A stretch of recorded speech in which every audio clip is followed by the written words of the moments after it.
Yo, I hear fluorocarbon is basically invisible and more sensitive than monofilament, but what actually makes it different? Two things about fluorocarbon line. It sinks and it has less stretch compared to monofilament. Why does sinking matter? Fluorocarbon line sinking helps the bait get down faster, stay deeper in the water column, and really helps for those bottom contact techniques. Okay, so that's why people use it for jigs, Texas rigs, etc. Exactly. You can feel a better connection to the bait when it's sitting on the bottom of fluorocarbon line. Okay, be honest, is it really invisible underwater? The thing about fluorocarbon line when it comes to visibility is that it refracts light differently because it's a denser material. Think of like a polished stone versus a multifaceted diamond. The light's going to hit it and go everywhere versus kind of in one direction, so it's harder to see, especially in clear water. Then why not use fluorocarbon for everything? Because it's stiffer and less forgiving, and it doesn't handle shock as well as monofilament does. Will that affect my hook sets at all?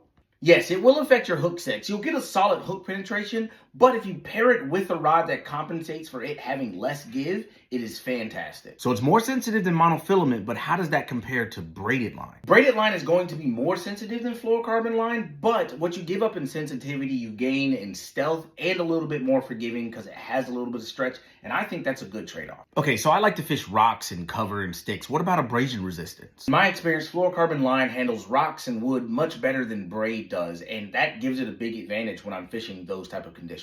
So does line size matter with fluorocarbon? Absolutely it matters. The heavier you go with fluorocarbon line, the more stiff and rigid it gets. Lighter line tends to handle better, but it gives up strength being that it's lighter. So when would you say is a good baseline to start using fluorocarbon versus braid or mono? I like to throw fluorocarbon in clear water, bottom contact, or anytime I want less visibility without giving up too much of the sensitivity. Would you still add a leader to fluorocarbon like you would with braid? Usually no. Fluorocarbon tends to be my leader material when I'm going from braid to leader. Okay, if you had to sum it up simply, what would you say? Fluorocarbon is going to give you control and stealth as long as you manage its stiffness.